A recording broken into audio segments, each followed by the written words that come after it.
dari awal ya, tapi saya lagi live. Biasa Pak Ustadz, tugas di TikTok itu kan harus kita selesaikan. Kalau di akun Bapak saya hormat Pak Ustadz, mudah-mudahan.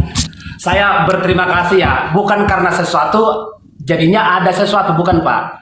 Saya kalau memang di sini misalkan bisa bermanfaat untuk orang banyak, mudah-mudahan ya bermanfaat lah, jangan sampai ada menyinggung lah. Itu harapan yang saya harus bawa di ruang yang besar ini Pak Ustadz, seperti itu. Jadi yang kedua, tadi masalah penyalipan, bahwa ada yang menyerupai, katakanlah, berarti kelanjutannya bukan Yesus yang disalib, kira-kira begitu kelanjutannya Pak ya. Saya mau bertanya dengan segala kerendahan hati Pak Ustadz ya, bukan dalam arti mencobai. Namun apapun pendapat itu harus saya terima. Nggak boleh saya, bukan begitu, ini yang benar. Tidak seperti itu. Hanya boleh kita simpan, kira-kira bisa dibenarkan atau tidak. Mari lebih banyak lagi untuk belajar dan tetap pertahankan pada posisi masing-masing seperti itu, dengan iman percaya masing-masing. Pertanyaan Pak Ustadz. Pak Ustadz bilang tadi, kalau nggak salah statementnya, mohon maaf, kalau Yesus itu dipalsukan, ada yang disalibkan pribadi lain, begitu Pak Ustadz ya. Saya mau umat, kawan-kawan banyak mendengar sekarang, melihat, mendengar, dan bahkan tahu apa namanya saya kurang pintar ya untuk membuat satu narasi yang pertanyaan yang sangat langsung mendetail gitu ya.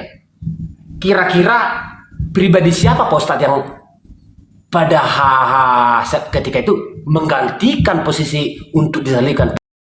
Padahal kalau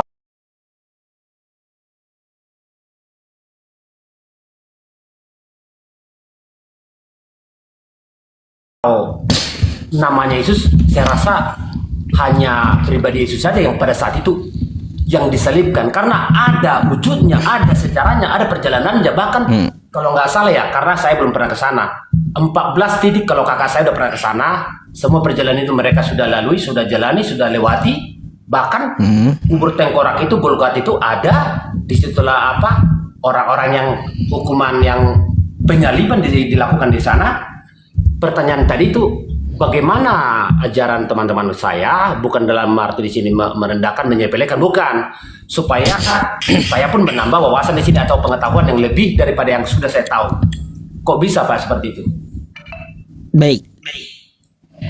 Jadi gini Pak, dengan siapa dia diserupakan, kan kayak gitu ya.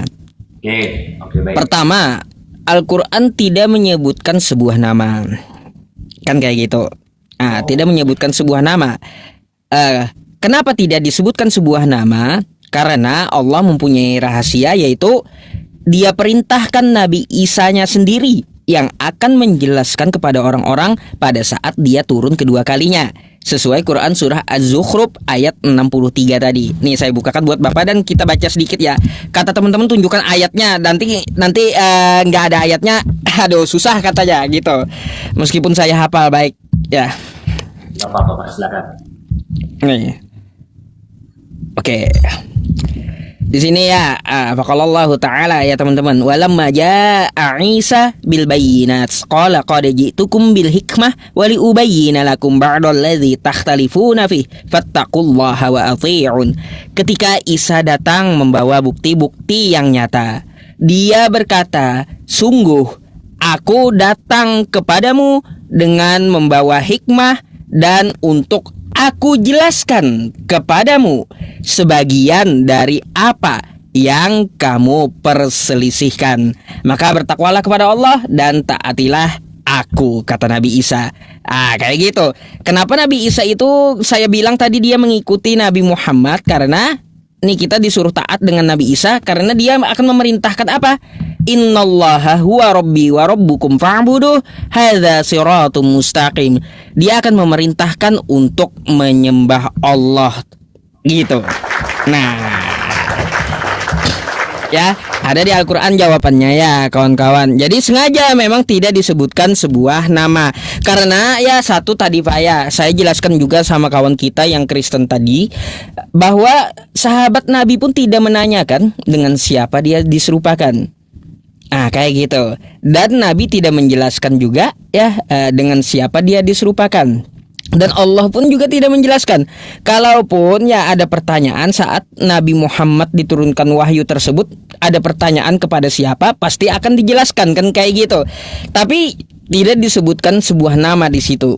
Karena apa? Memang dirahasiakan, dan tugas Nabi Isa-nya lah yang turun kedua kalinya untuk menjelaskan hal tersebut, bagaimana kronologinya. Jadi seperti itu.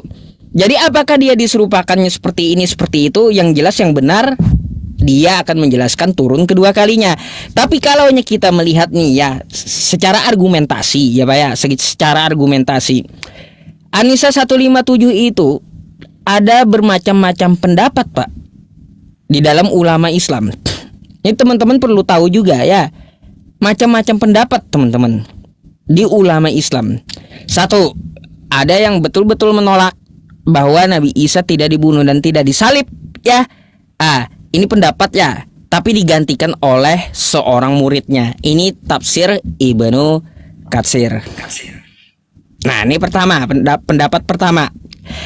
Pendapat yang kedua ya, pendapat yang kedua bahwa yang disalibkan itu jasadnya Nabi Isa, tapi hakikatnya bukan Nabi Isa lagi gitu. Ini pendapat ulama yang kedua. Kalau tidak salah ini pendapat ulama dari ulama Syiah. Ini akan bertentangan dengan ayat yang pertama. Kenapa? Wa ma qataluhu, dia tidak dibunuh. Wa ma sholabuhu, dia tidak disalib. Jasadnya memakai jasad Nabi Isa, hakikatnya ruhnya bukan Nabi Isa lagi gitu. Ini pendapat yang kedua. Ini agak lemah menurut saya pendapatnya gitu, Pak. Kalau pendapat yang ketiga ya, pendapat yang ketiga, kita mengetahui bersama ya, mukjizat Nabi Isa itu, apalagi di dalam Bible, di dalam kitab Kristen, Nabi Isa itu bisa merubah rupa, Pak. Bisa menyerupakan rupanya. Nih, coba kita lihat ya di kitab Anda. Di Markus 9 nomor 2 nih. Di sini ya, lalu Yesus berubah rupa. Matius 17 nomor 2, lalu Yesus berubah rupa. Tuh. Nah, kan? Artinya apa, Pak? Yesus itu atau Nabi Isa itu mempunyai mukjizat, dia bisa merubah rupanya sendiri gitu loh. Mana mungkin dia bisa ditangkap? Pikir dah kayak gitu. Mana mungkin dia bisa ditangkap, sedangkan beliau punya mukjizat bisa merubah rupa. Kayak gitu.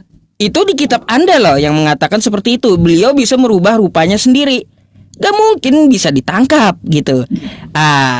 Mungkinkah beliau juga akan membuat duplikatnya, ya duplikat dirinya, kan kayak gitu. Duplikat dirinya bisa jadi kan dengan mukjizatnya. Jadi seperti itu, banyak gitu, banyak kemungkinan. Artinya apa? Yang jelasnya nanti yang benarnya beliau sendiri yang akan menjelaskan di dalam Quran surah Az-Zukhruf ayat 63 tersebut. Apa yang selama ini kita perselisihkan, beliau yang akan meluruskan gitu, Pak.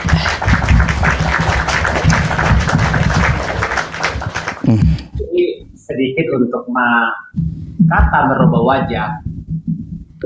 Waduh, suhu saya tinggi banget Pak Ustadz. Aduh.